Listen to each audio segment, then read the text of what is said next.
I'm really happy today to introduce our guest, Thupten Jinpa, to talk with us today. I really couldn't imagine a better person to talk with us, both in general for the class, as well as in particular for today, which is focused on the great vehicle tradition of compassion.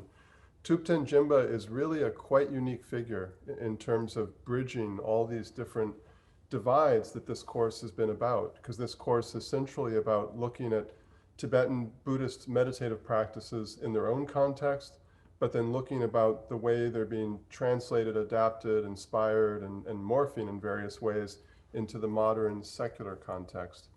And so Thupten Jinpa's life has literally embodied crossing those divides. First of all, he was trained in a traditional Tibetan monastic environment in a Tibetan Buddhist monastery in India. And he graduated from that with the highest monastic degree that's offered, called the Geshe Larampa, which basically means like a doctor of divinity, but also a doctor of divinity with the highest honors. And this involves years and years and years of study of the kind of traditional philosophical and other types of literature in the Tibetan Buddhist context. And in that context, he has served for many years as the translator, the primary translator of the Dalai Lama, in which context he has both done oral translation for so many different events, but also translated and edited 10 different books from the Dalai Lama that if you've ever read anything by him, you probably have come across. But in addition to that monastic training, he went on to actually get a bachelor's at Oxford University in the UK in Western philosophy, and then a PhD in religious studies. So he also has the kind of in-depth academic training outside of Tibetan traditional monastic curricula in terms of European American kind of styles of academic research and learning. And in that context, he's written a number of books in his own light, as well as led a very important publishing series called the Classics in Tibet that have been publishing a variety of translations of major meditative and philosophical works by himself and by other people primarily. And in addition to that, he's also done a lot of work and consulting and helping guide applied work that's taking these Tibetan Buddhist practices and exploring how they can be used in a broad variety of secular contexts. He currently lives in Canada. He's no longer a monk, so he's had that experience of the monastic world and the lay world, the Tibetan traditional world and the academic world, and traditional practices and secular applications. So he's really literally gone back and forth across these worlds that we're trying to intensively sample over these 2 weeks. And in particular, he's written and worked extensively on the field of compassion practices in Tibetan Buddhism. So really the perfect person to talk with us today and help guide us through what these practices are like. So with no further ado, I'm going to introduce Thupten Jinpa and turn over the floor to him. Thank you, David. Welcome everybody, and thank you, David and Curtis, for including me in this 10-day online class. And I looked at the list that you shared. I was very impressed. It's quite ambitious, really spanning the entire spectrum of Tibetan contemplative practice traditions, and finding secular possible parallels and finding a way to communicate that in a language and framework that is more universal. So I'm actually quite curious to see how you're going to tackle some of the more challenging ones, like the Ngondro preliminary practices and the creation stage and the generation stage and the completion stage and so on. So I just wanted to express my admiration at the beginning for this very ambitious, online programming that you're doing. And also, I really applaud everybody who's actually taking this class, because in these two faculty, we have an amazing a resource of the Tibetan tradition. So you are in really safe hands and also very capable hands. So I just wanted to acknowledge that right at the beginning. I've been tasked to say a few words about compassion in the Tibetan tradition. I'm in my presentation, I'm going to focus specifically more on the traditional understanding of the practice. And then when we do the contemplative practice at the end, I will lead you through more specific secular adaptation. And so that is, I understand the spirit of this whole kind of online class. Now, of course, compassion is not a quality or a spiritual value that is somehow special, unique just to the Buddhist tradition, nor to the Tibetan tradition. It is a very universal spiritual value. And we see compassion teaching across all the major traditions. And particularly in the Buddhist tradition, sometimes there is a tendency to somehow associate compassion with the uniqueness of a Mahayana tradition, which I think is a little misleading, because compassion really is at the heart of the Buddha's message right from the beginning. And if you look at the way in which compassion, maybe the systematic compassion meditation and training may have developed more in the Mahayana context, but compassion as a key spiritual value, compassion as a key element of one's intention and motivation underlying the spiritual, journey, that is very ancient. And if you look, and the simple example that we can give is the popularity of the icon of the Buddha's Jataka tales, the former births of the Buddha. This is widespread, and the earliest archaeological findings reveal the widespread kind of worshipping of the Buddha's former lives. And the Buddha's former lives, the main central message of Buddha's former lives is his compassionate action for sentient beings, facing all sorts of hardships. So compassion, and then similarly, if you look at the existing current Theravada tradition, the four immeasurables is a very important part of that tradition's teaching. And the four immeasurables are, the loving kindness, compassion, sympathetic joy, and equanimity.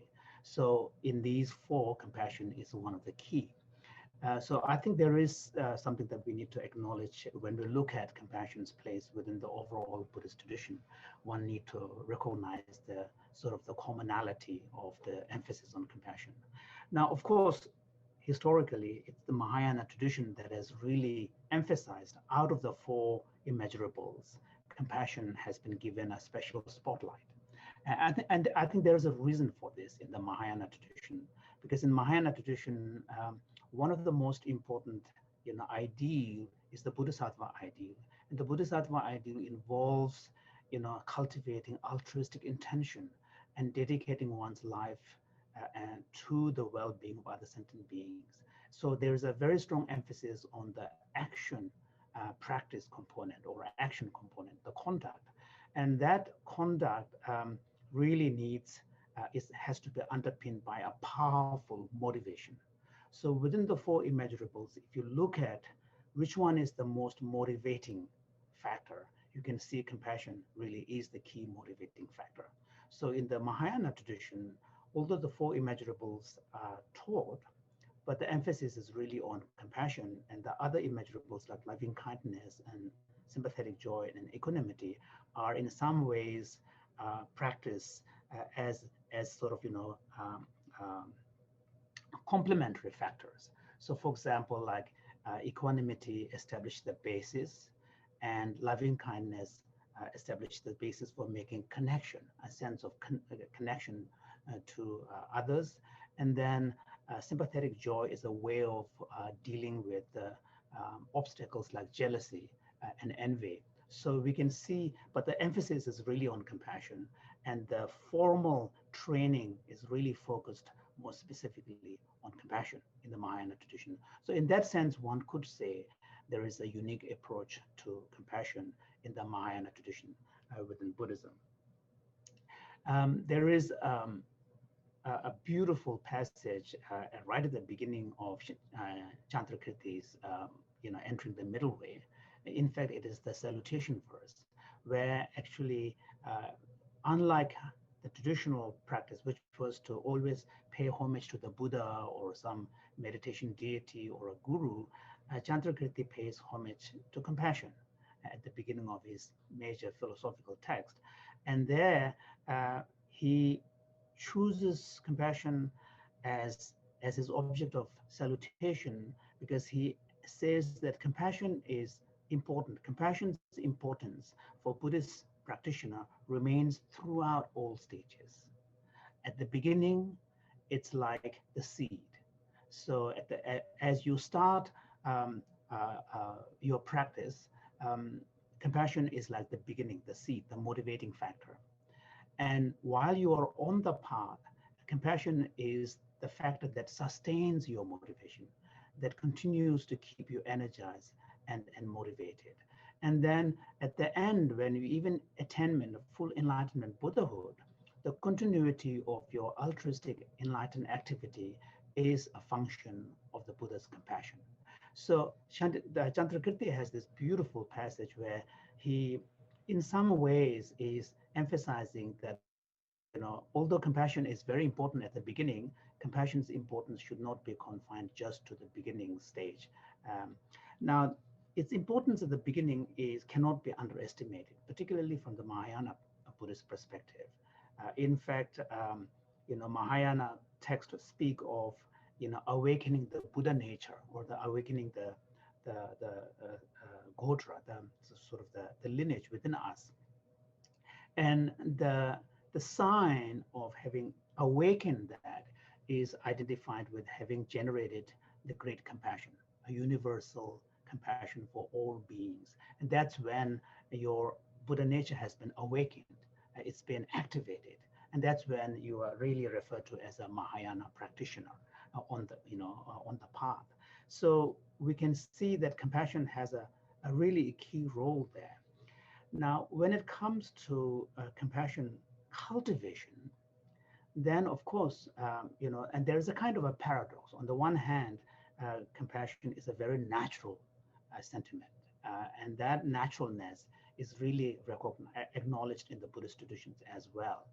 In fact, the paradigmatic example of compassion is really taken to be the mother's unconditional love for her infant. And there is if you look at the mother's love for her newborn, we will see many of the qualities that we associate with compassion there. There is a tremendous love, and there is a deep identification, and there is unconditionality. And because of that, there is a tremendous ability to be patient in fulfilling the need of your child. So all of these are qualities of compassion, and these are qualities that are very natural. So, so the compassion training sort of raises this paradox of, if it is natural, then why do we need to cultivate it? So here, that the complex psychology of the human mind comes into play, because while compassion is a natural quality, we also have many other competing forces within us. So this is where complex Buddhist psychology becomes an important part of understanding the role and place of compassion in us. So what the Buddhist Mahayana tradition does is to help develop a kind of a formal mental training aimed at cultivating that natural compassion that we have, both with respect to the ability to make it more constant and powerful, because generally it tends to be more on a reactive, responsive, but now you are trying to make it more conscious. Then the other area where the training helps is to really extend that natural compassion beyond our normal circle of concern. So we tend to reserve it only to a small circle. And on top of that, one of the very important focuses in Buddhist compassion meditation is to deepen our understanding of suffering. And this is why, if you look at traditional Tibetan Buddhist meditation manuals on compassion, there's a lot of emphasis on contemplation of suffering. And the idea here is that arousing compassion in a situation is contingent upon your perception of a need or a suffering. And in fact, compassion itself is defined as that sense of concern in the face of suffering, where you would like to see the situation changed. So this is a very natural human response, but that's the definition of compassion. It has something to do with the perception of someone's need or suffering, and there is an element of wanting to do something about it. And then there is an emotional response as part of it, where you feel moved by that situation. So those we can recognize in our own experience what these are. So what the formal Buddhist compassion training does is to really try to target these specific aspects that make up compassion, these components, and give us techniques and practices that can help enhance them. So one of them is the perception of suffering. So if your understanding of suffering is very narrow, where you define suffering only as at the level of acute pain, then um, many of the sufferings, like the psychological sufferings that people experience, which may not be so visible, you may not be able to bring compassion to that situation. This is one of the reasons why in Buddhism, when we do the compassion practice, when we wish someone freedom from suffering, we actually add the cause. So may you be free from suffering and its causes. So the idea here is that your understanding of the nature of suffering should be rich enough so that it is not confined just to visible, acute, evident, everyday suffering, but it also has a broader understanding of the mechanism, the pattern, the destructive patterns that normally give rise to suffering, so that if someone is doing something horrible, you can feel compassion for that person who's doing these misdeeds, because that is creating the condition for his or her suffering. So the one area where compassion training really pays attention is to deepen our understanding of what it means to suffer. And here the understanding is that if your understanding of suffering is not deep, then there will be many areas, many places where your compassion will not reach. So that's one very important area.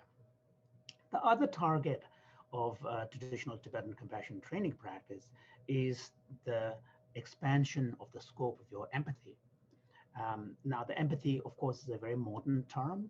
The Tibetans use the same, the term "hiendunga wala miseba." It's a whole phrase, the sense of finding it unbearable to witness someone suffering. So this really captures the core of what modern concept of empathy is about.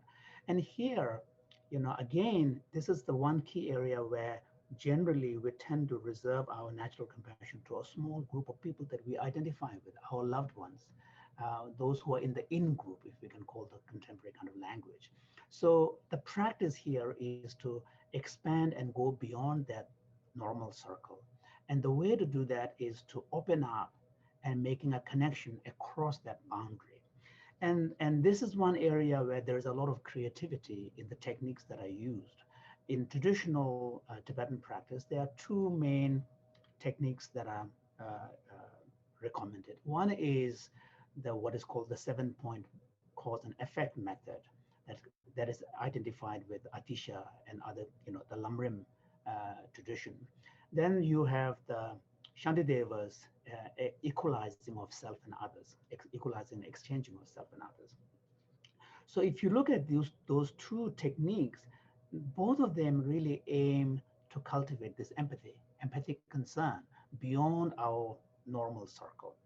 Now, and at the heart of this is the making connection across the boundary to the other side.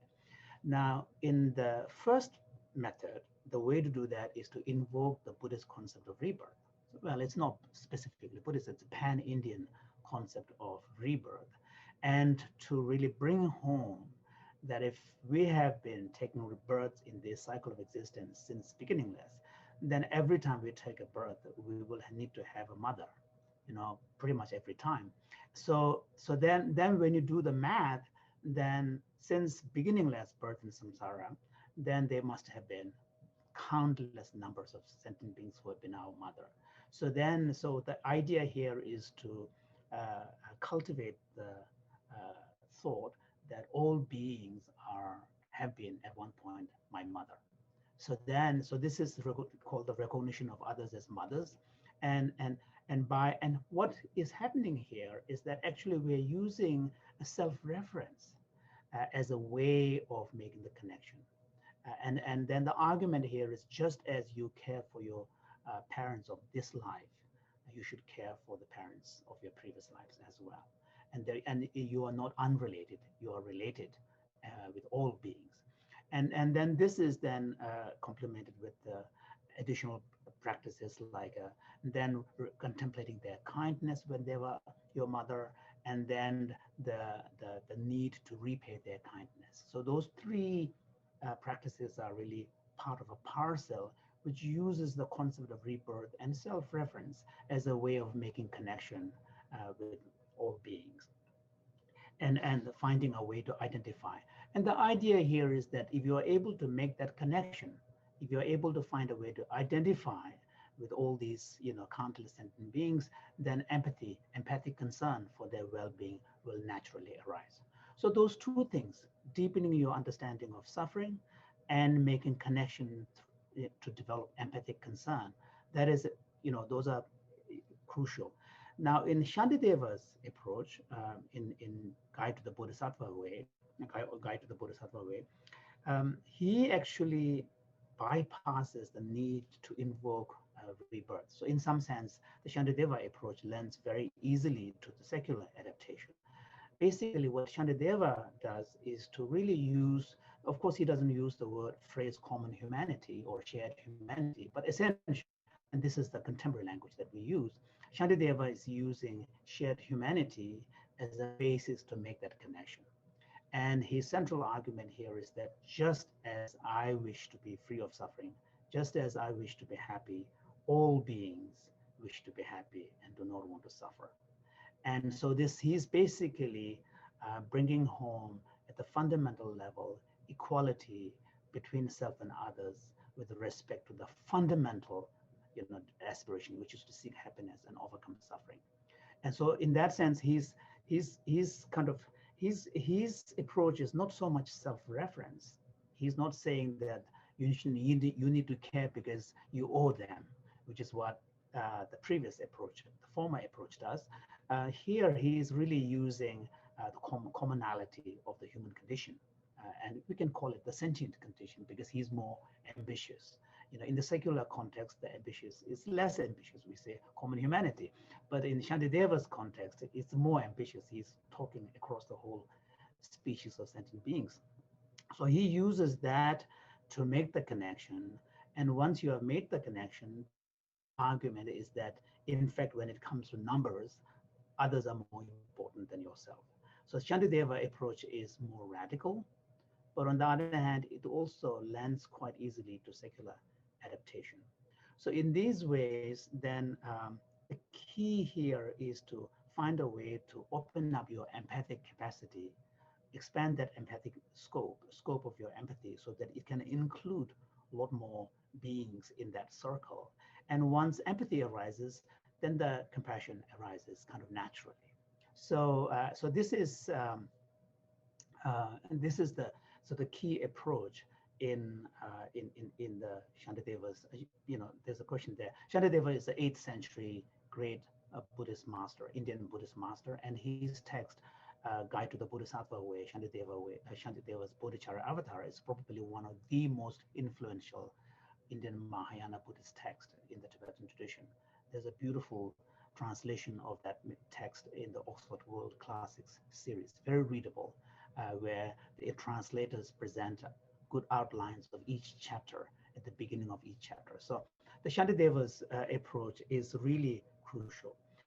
Now, in the Tibetan tradition, these two different distinct techniques are used.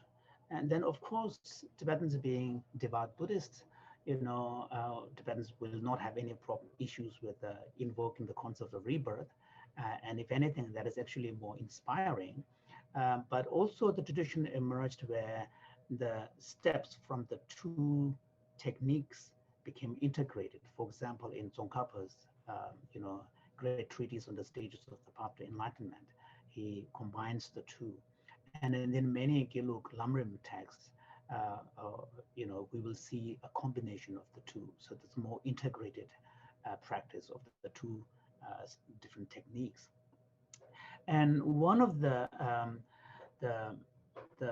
important resources when it comes to compassion training in the Tibetan tradition is the reader Lojong.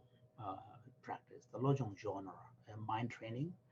And Lojong is a very specific genre of teachings that originated in Tibet in the 11th century, primarily based on oral instructions of the Indian Buddhist master who came to Tibet, Atisha Dipamkara Shirijana.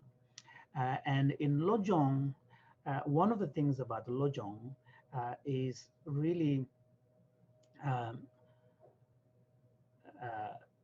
kind of wanting to find very practical, concise meditation or practical tools to apply in one's everyday life.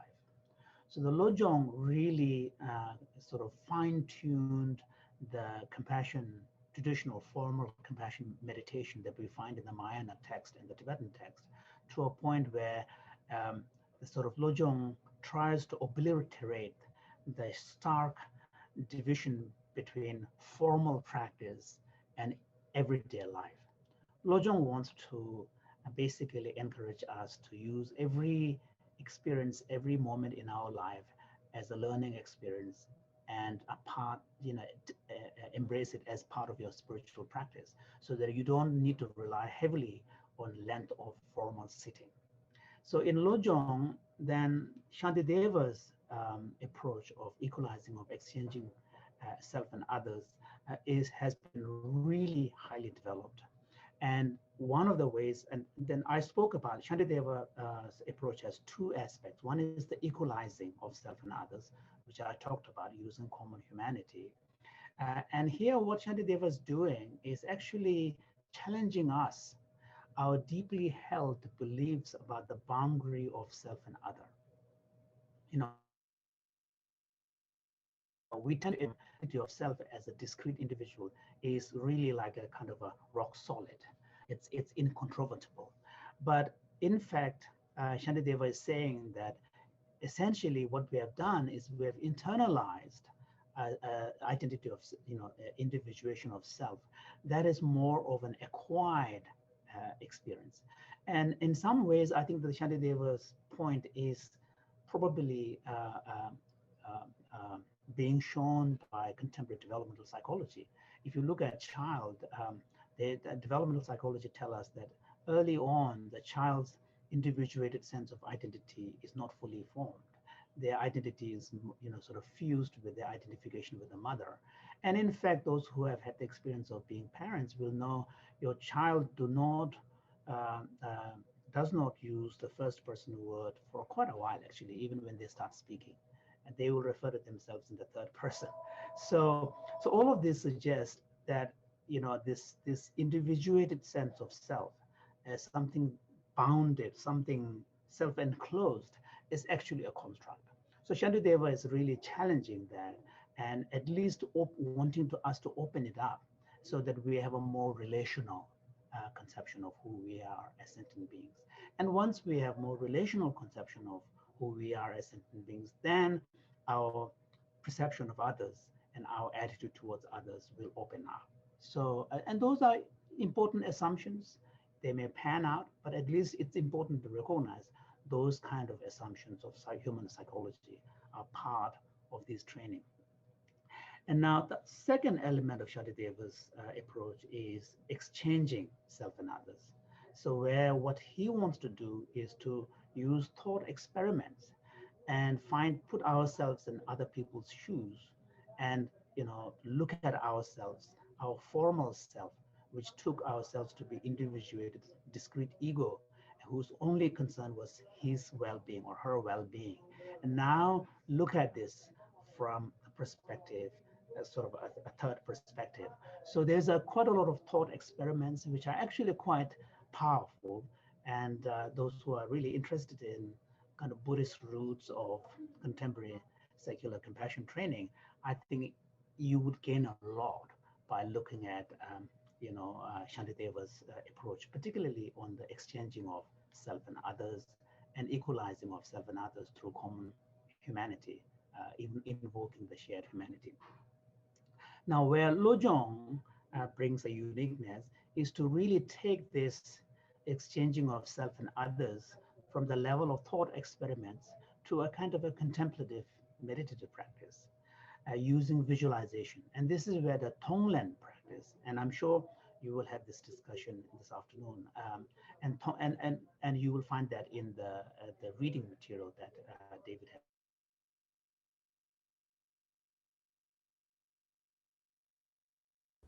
Jimba, if you can, Oh, oh yeah, yeah, I have just sorry. unmuted. Yeah. Okay, So, I muted other people because we were hearing background sound, I think, from others. okay. So, as part of that may be coming from my end because my wife is on phone. So, um, so the beauty of the Lojong, the Tibetan mind training innovation, is to really take Shantideva's approach, which is primarily a thought experiment of exchanging of self and others, to a more contemplative kind of approach of practice, like a visualization. And this is referred to as the Tonglen practice, literally meaning giving and receiving. And and the idea here is to giving refers to giving to others whatever is the strength in you, your courage, your happiness, your good fortune, and so on and so forth. And receiving is taking away from others their suffering, their complex, dysfunctional patterns in their life, their strong emotions, destructive emotions, and so on and so forth.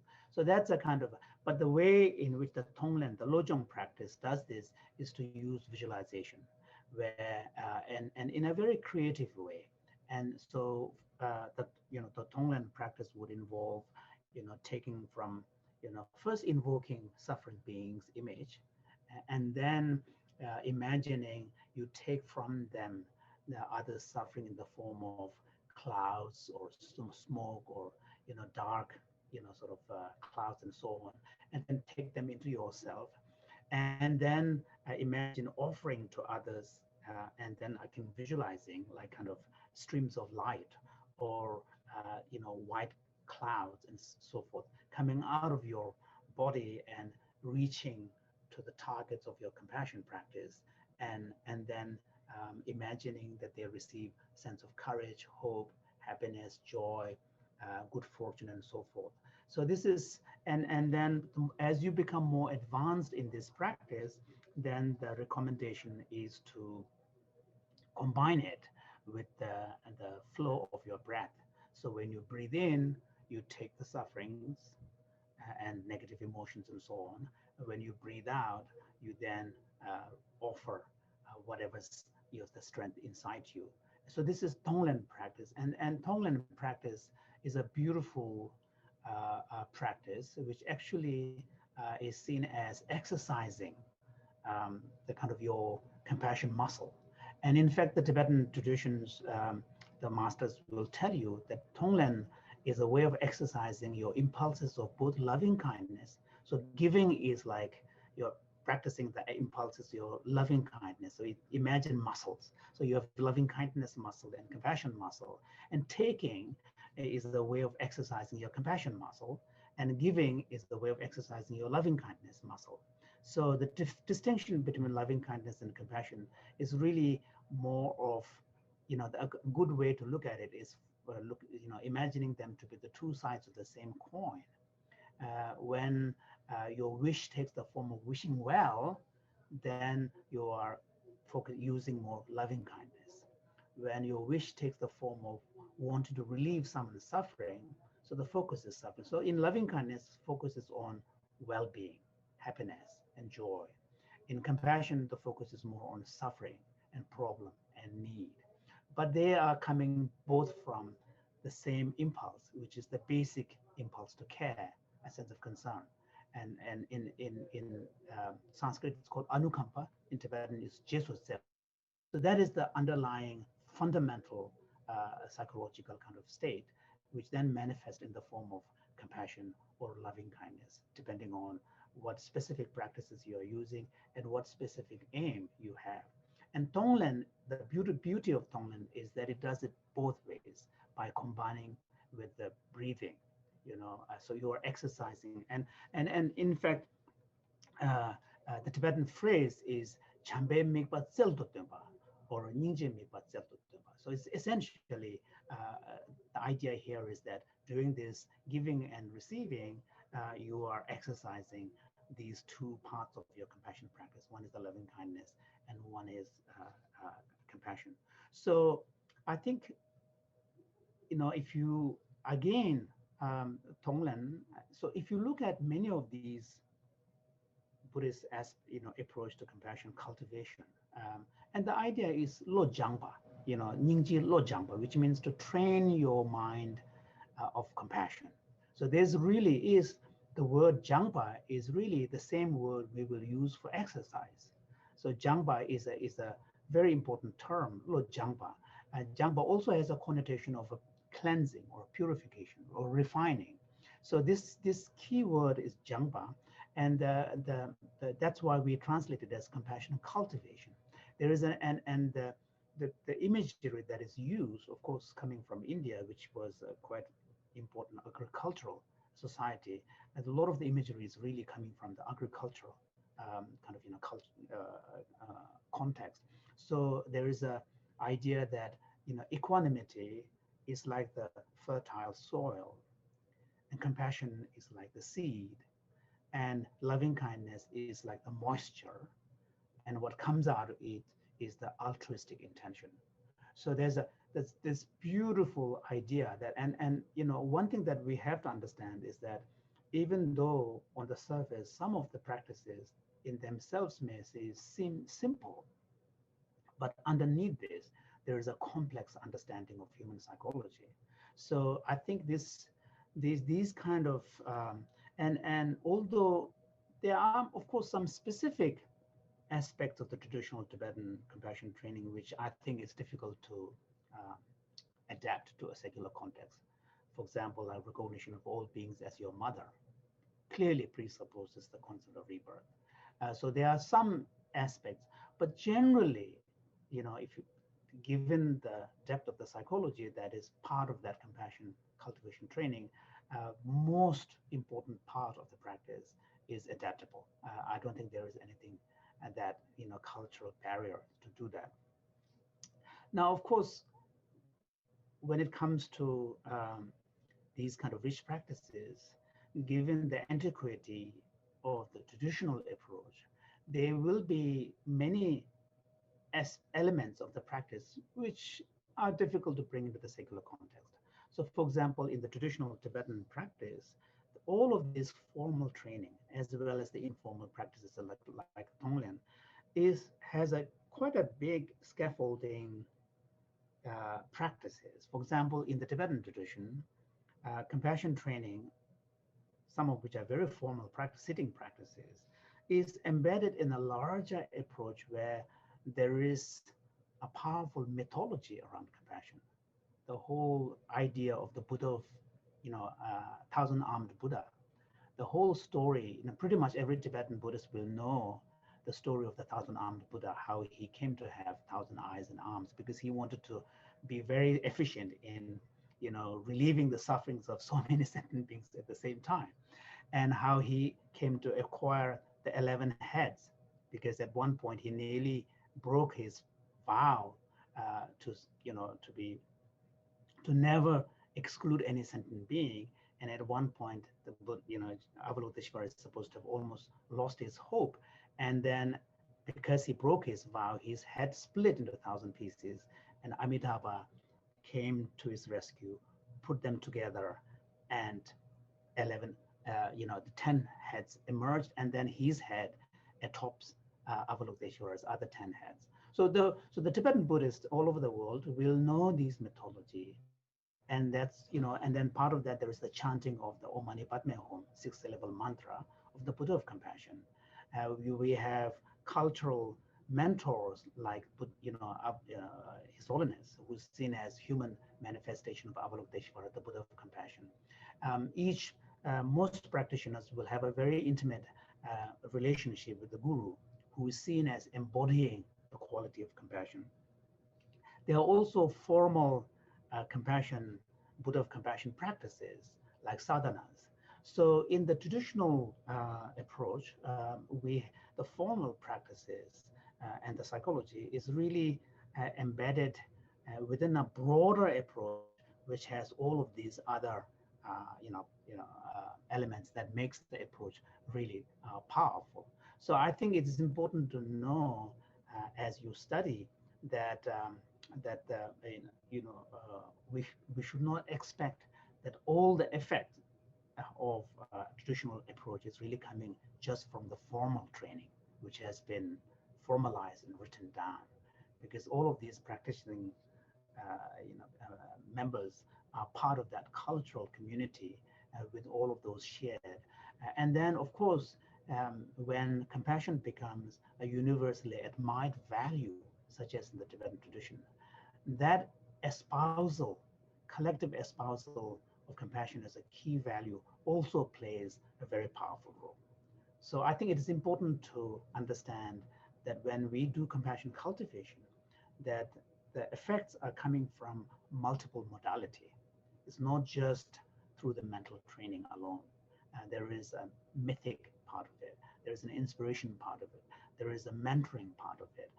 And I think it's important to, especially if you're interested in down the line studying, contemplative practice and its effects and the mechanisms of transformation that is taking place because of contemplative practice, it is important to be aware of the broader context, which really help then bring the effectiveness of many of these approaches.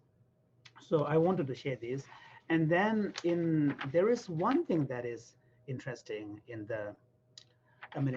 some ways challenging, but at least also very interesting. I think important is that in the Tibetan tradition, and probably you will come across this in the reading that you would be given, there is this idea that, for example, the tradition speaks of 3 levels of compassion. One is the compassion for suffering beings, so and then the second one is compassion that is, arises on, simple recognition of the phenomenal reality of sentient beings, especially their impermanence. And then finally, objectless compassion or non-referential compassion. So, and those are really seen as functions of deepening of your insight. And this is one area where in the Tibetan tradition or Mahayana tradition, compassion is never seen as a stand-alone practice. Compassion is always combined with wisdom, and wisdom and compassion needs to go together. And we know, for example, like the deepening your understanding of suffering, nature of suffering requires insight. Similarly, and one area where compassion requires the help of wisdom is how to translate compassion into action. There again, you will need wisdom. So the idea behind these 3 levels of compassion is the suggestion that initially, as we cultivate compassion, our compassion, arousal of compassion will be very contingent upon concrete examples in front of us. And this is an important psychological insight. I mean, there's a reason why charities show images of real children when they are raising funds, rather than giving us statistics saying that if you give $10 a month, it will help so many numbers. Instead, they show us real images of children who are suffering, and which really, touches us. So the idea is that initially, for most of us, arousal of compassion would require the presence of concrete suffering beings in front of us. But as you advance, as you develop your compassion muscle, you will get to a point where the simple thought of suffering beings will give rise to compassion, without the need for that anchor, without the need for that kind of prop of being a sentient being, seeing a sentient being in front of us. And I think there is something there, but and also in some sense, here we can see this as, for example, we always say justice is blind, and there's a reason why the Statue of Liberty has a blindfold. And the idea here is that the highest form of justice is not contingent to the specificity of individuals. It's a more universal principle. Similarly, Shantideva says at one point, if suffering is to be removed, whose suffering it is, why should you care? And so the point he's making is that advanced level of compassion should be concerned only about removing sufferings and should not be contingent upon, what is my relationship? What is my connection with that person in front of me? So I think here we can see the kind of the depth of the Buddhist approach where, of course, one thing that we need to understand is that in the traditional Buddhist context, the, the objective is more ambitious. Compassion is cultivated because we want to generate bodhicitta, the altruistic intention to aspire for Buddhahood for the benefit of all beings. So because of that very ambitious objective, we can also see emphasis on deepening and developing more and more advanced levels of compassion so that universal compassion can arise instantly without having to go through this complicated reflection on sufferings of real sentient beings in front of us. So these are really some of the thoughts that I thought I would share with you as a kind of a background. And you have two very capable faculty who are, deeply seeped in the Tibetan tradition's understanding of these material, as well as the Mahayana tradition and Vajrayana tradition. So you will be able to unpack and have a rich discussion afterwards. So I'll stop here my remarks, and then yeah, I will lead a short practice. Right, David? Yes, exactly. And Okay. we don't need to finish right at 11 because we have time, so don't worry about that. Okay, so well, in that case, one thing that I would like to do is there is a recognition in the Buddhist tradition that individuals differ when it comes to compassion, because compassion cultivation requires courage, opening up. So, there is, for example, um, if you look at the definition of compassion doesn't include explicit reference to action. So it's really more at this level of mental state. And depending upon your personality, compassion may take the form of wishing to see the situation changed, wanting to see the situation relieved, which is Teldogi Sampa. And for some individuals who are more action oriented, and because we are all different, then the compassion may actually take the form of wanting to do something about it yourself. So I think there is this, and the ideal here is to start where you are, but eventually move to the point where you want to do something about the situation. Because in the end, compassion has to manifest in the form of action. Now, one of the important aspects of this compassion training, and I briefly mentioned, it has to do with dealing with self and others' boundary. And part of that also has to do with lessening of your grasping attachment.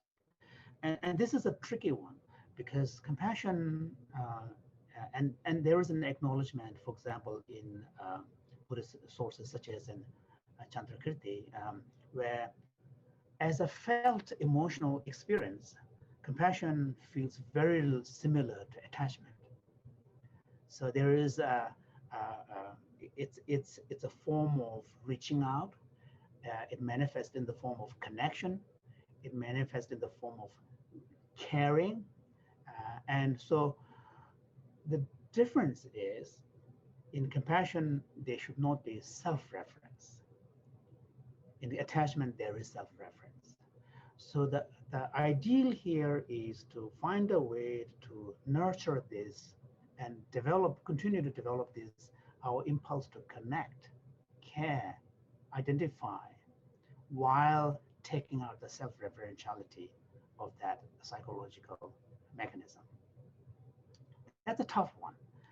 And this is why, Buddhist formal compassion training uses very creatively, for example, like recognition of all beings as your mother is really tapping into the power of self-reference and using it creatively to move beyond attachment to self.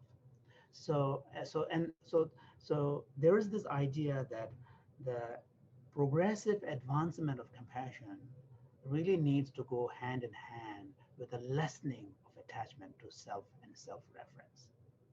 And while living intact, undestroyed, your social impulse to connect, care, and identify with others. And this is the area where I think the Mahayana approach to compassion is beautiful, because Mahayana approach to compassion always emphasizes the wisdom aspect. So compassion and emptiness are supposed to go together, practice. And the idea here is to continue to have the power that emotions like attachment bring, without the negativity that also tends to come with attachment and grasping and clinging and so on. So I think that again is a very important aspect of the compassion training. So what is happening, in fact, in the compassion training is actually a very creative, powerful, in some sense, reorientation of our psychology, where what we are trying to do is to find a way to make our aspirations, deeper aspiration, inform our intention.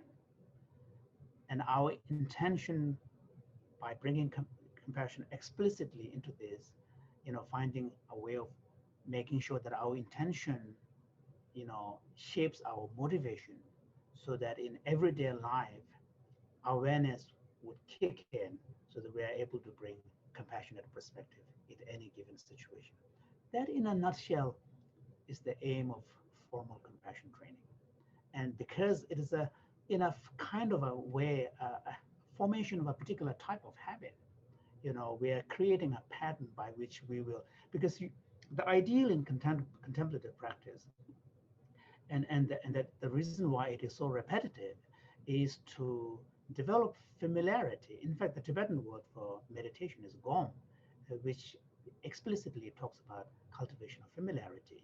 So you cultivate familiarity to the point where the qualities like compassion, mindfulness would naturally kick in without actually going to go through a conscious thought processes.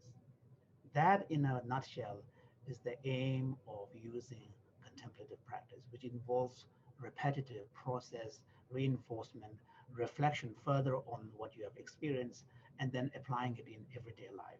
So in these ways, contemplative practice can really shape, and basically the whole ideal behind formal compassion training in Mahayana Buddhism is to become a bodhisattva. And becoming bodhisattva involves completely reversing our normal standpoint, where we use self as the reference point to do everything. We put self at the center. And Lojong training, Mahayana compassion training, all of this is aimed at reversing this, so that you put the perspective of others first, and even your own sense of self is viewed in relation to others. So in these ways, I think the formal Tibetan traditions, compassion meditation, and the teachings around compassion is really, really rich, not just in the techniques, but also in the deeper psychology and insights behind it. Okay, so I'm going to stop here. So I will now guide you through a very brief secular practice. Find a comfortable posture. By now, you're all familiar with the basics of practice. And let's bring our attention on our breath, just simply resting it on our breathing, just noticing the air coming in and going out.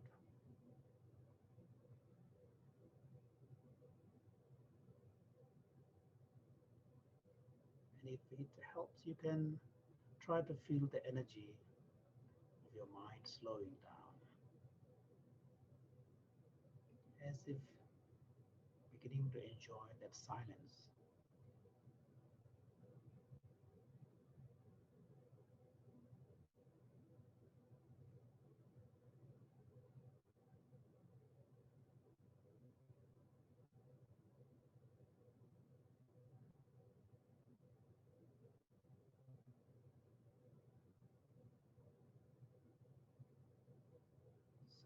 would like to invite you to connect with your deeper aspirations, and we will do it in the form of asking three simple questions. Now, with this relatively more settled state of mind, let's ask ourselves the first question: what is it that I wish from the depth of my heart for myself? Peace, happiness, meaningful life, love, feeling of connection.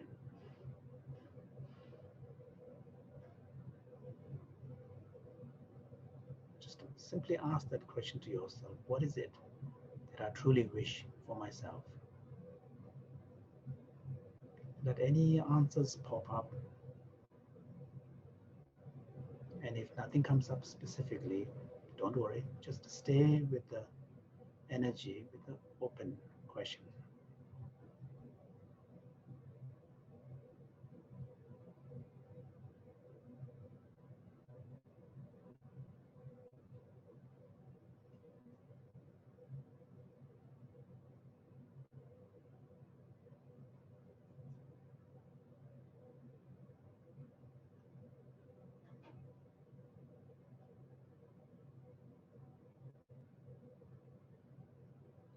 Let's now ask the second question.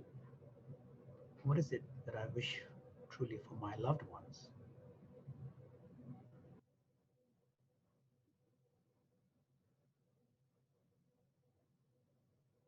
As before, let the answers pop up.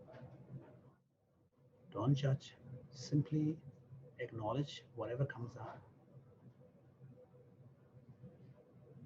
And if nothing specific comes up, just stay with the question. What is it that I truly wish for my loved ones? Good health, prosperity, love, less suffering.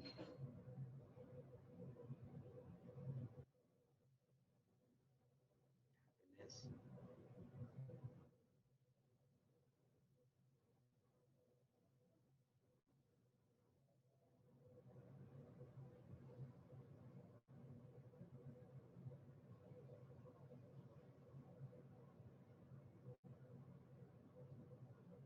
Okay, let's finally ask the third question. What is it that I truly wish for the world? More peace, more justice, more compassion, more caring, more understanding. Again, as before, let the answers pop up and simply acknowledge them. And if nothing specific comes up, stay with the energy of that question. What is it that I truly wish for the world?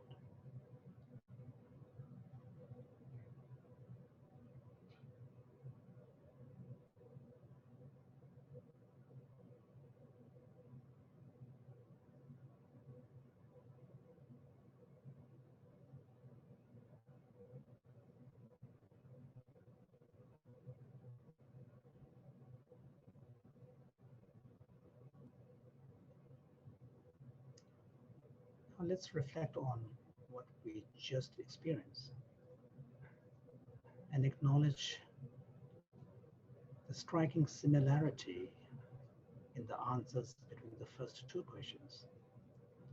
The things that we truly wish for ourselves, the things that we truly wish for our loved ones. Happiness, love, freedom from suffering, good health, prosperity.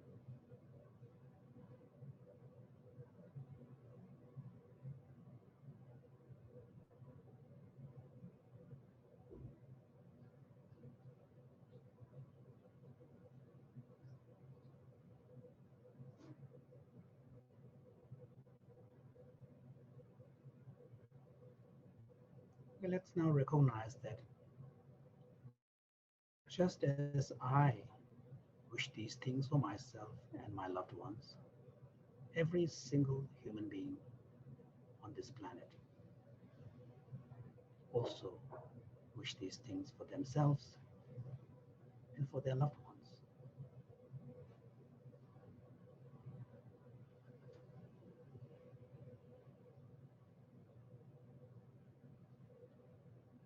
Let's rest on this recognition of the striking similarity, in fact sameness, between me and the rest of the world when it comes to deeper aspirations for themselves, for their loved ones.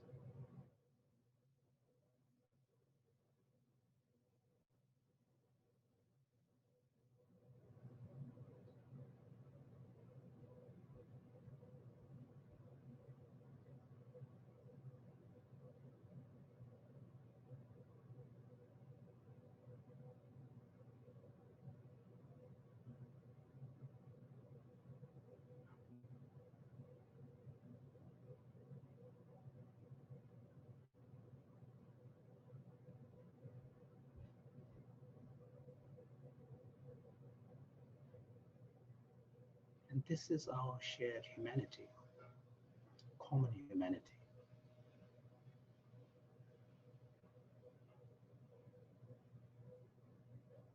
The same wish, so the same vulnerability to suffering.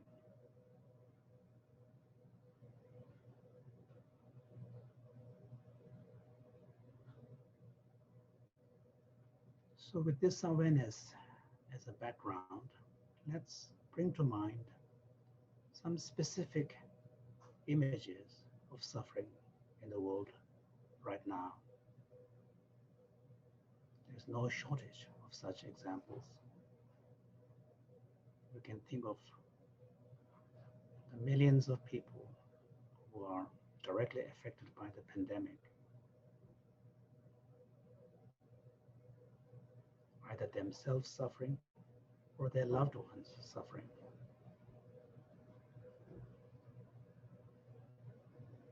Especially the isolation people feel because of the need of, around the pandemic protection.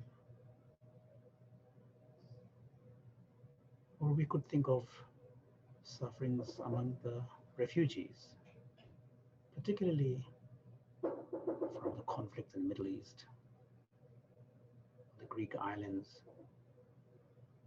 going through this very harsh winter with very little protection in tents.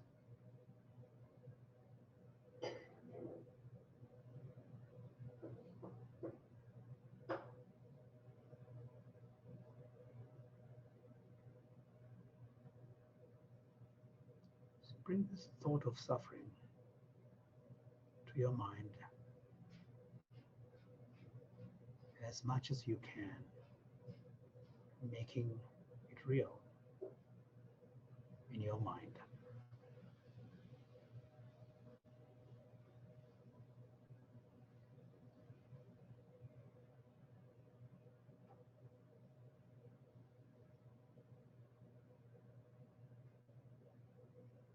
And bring the awareness that just like me, they too do not want to suffer.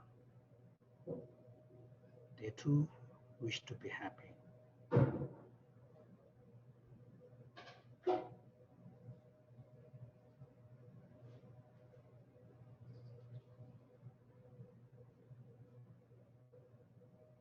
And with this image of suffering in our mind, let's silently offer the phrases, may you be free from suffering. May you find courage. May you retain your hope. May you find assurance. May you be well.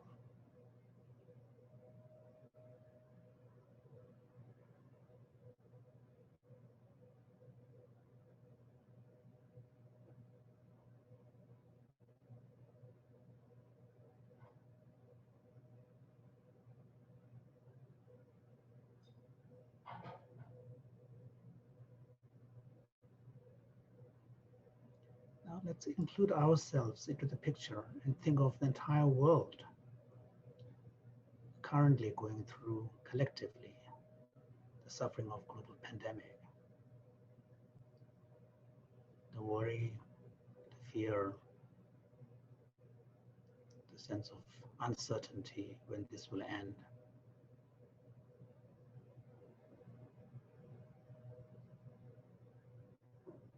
And silently say the phrases, may we keep our courage, may we retain our hope, may we see the end of this current global suffering.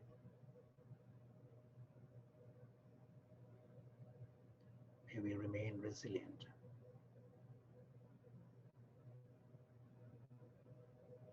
And may we continue to care for each other.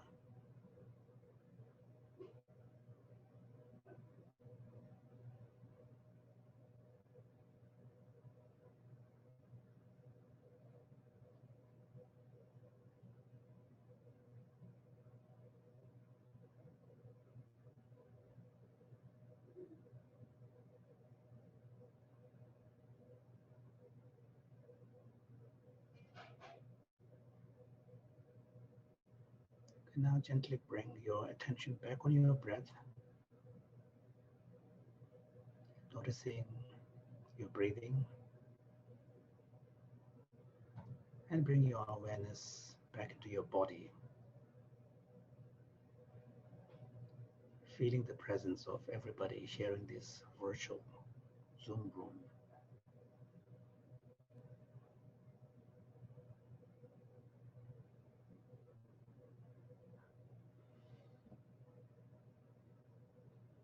Thank you.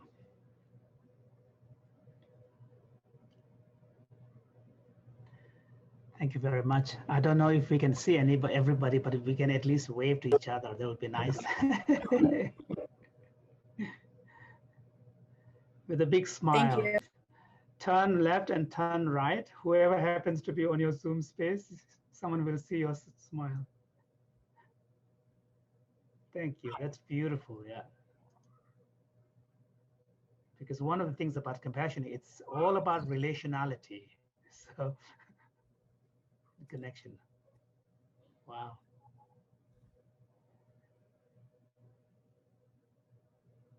Yeah, we tried the first day and the videos kind of crashed the sound. Crash. Okay. So I don't want to cause the crash now. So bye-bye. Thank you so much. Thank you. This was really wonderful. Yeah. And I hope you will have a rich discussion, and I may have thrown quite a few texts and names which probably would be foreign to some of you, but you have two able professors here who will be able to help you, give you the references and all the rest. Thank you so much. Yeah. Hey, Jinpa, could I ask you just one question in closing? Sure. I can't remember, were you at UVA when His Holiness came for the Nobel laureates? Yes. Yeah. I thought you were. So do you remember that moment when the, I forget her name, but she was the indigenous woman from Central America? Roberto Manchu. Yeah. Yeah. Yeah. And I think the Dalai Lama was talking about universal compassion and the altruistic aspiration to save all living beings. And she kind of made a comment back to him that said, that's easy. And the really difficult thing is to help the person in front of you. It's true. It made me, when she said that, it made me think of this famous quote from Paul Farmer, who's this really famous medical humanitarian from Harvard. And his comment is, moral clarity is when someone suffering stands in front of you and you have the tools at your disposal to alleviate that suffering, and you act. And so I wondered if you could just in closing address that tension between like solitary cultivation of a compassion to save all living beings, and then that kind of work of an activist who goes into a difficult situation and tries to help one person or two people or three people, and just how the tension and the reconciliation between those two kind of works in your experience over all these years that you've been involved with both sides. I think this connection between compassion and action is a tricky one because there I think wisdom or insight has to play a key role, because sometimes with all the best intention you may end up causing more trouble and than actually helping the situation. But I think the compassion training's aim is to, in some sense, prepare your mind, open your heart, exercise your empathic kind of muscles, so that when the situation arises, you will be able to relate that situation from that place of empathy and compassion. Often where we suffer a shortage is that we tap into other systems in us, like reaction, fear, judgment, negativity. So compassion training, one of the central aims of that is to sort of orient us in such a way so that in responding to situations, particularly the challenging ones, as much as possible we have a better chance of tapping into that better part of our motivation system. Now, on the specific of action, and I remember once His Holiness, I don't exactly remember where, but he said to someone, the question was asked, if someone is helping a lot of people, but there is some impurity in the motivation. There's a part of the motivation maybe for recognition and so on. And I remember him saying that in the end, even if someone experiences genuine compassion, if the compassion is not expressed in some form, the other person, the object of your compassion, doesn't get any benefit.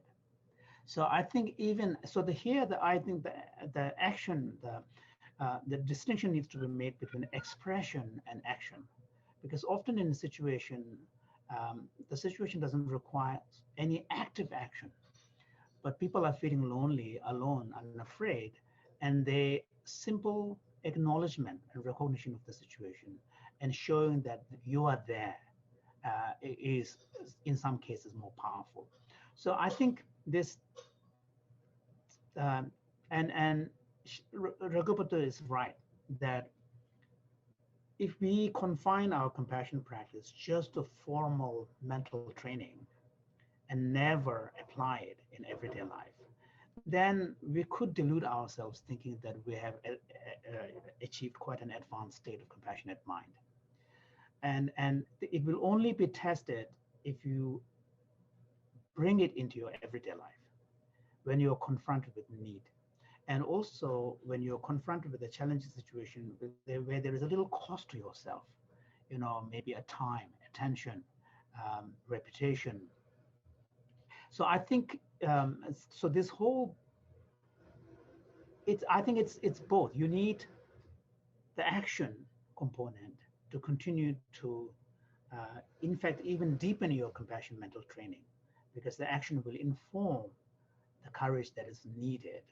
But also explicit, focus just on action is also not a wise strategy, because at some point you burn out. And this is why I think the combination of mental contemplative type training with the deepening of human understanding and psychology with the combination of action. So this combination of action and training is really crucial, because sometimes it is necessary to pull back. Because if you just completely plunge yourself, and some individuals may be very courageous, have a tremendous resource within themselves to be able to buffer any feedback that comes from that kind of approach. But many of us, we need to recognize our limits, and sometimes we need to pull back and reinforce, and then we engage with the situation with a renewed energy, more resiliency. So I think it's a combination of both, because sometimes you do see individuals who are so dedicated to saving others, but they treat people around them quite horribly, like angry and sort of, kind of grumpy, and so it's. I think that's why the contemplative compassion training ideal is to help us develop more as a rounded person, where not only will we embrace the ideal of compassion, but also we will refine it through action. And wherever there is action needed, we will show up. So I think it's a challenge. I mean, it is, but in the end, from the recipient's point of view, if the compassion does not manifest in some form of expression or action, there's no meaning. So, for example, work that we do in healthcare setting, bringing compassion, one of the important focus is the communication on the part of the healthcare physicians, because from the patient's point of view, if the physician's compassion does not manifest in some form that the patient can recognize, that there is a greater patience on the part of the and willingness to listen, or a kind of when difficult emotions are expressed, there is the physician doesn't just move on and stay with the person. So those are, I think, important. So from the recipient's point of view, without action, compassion has no meaning. So I think it's a combination of both. Yeah. Thank you so much.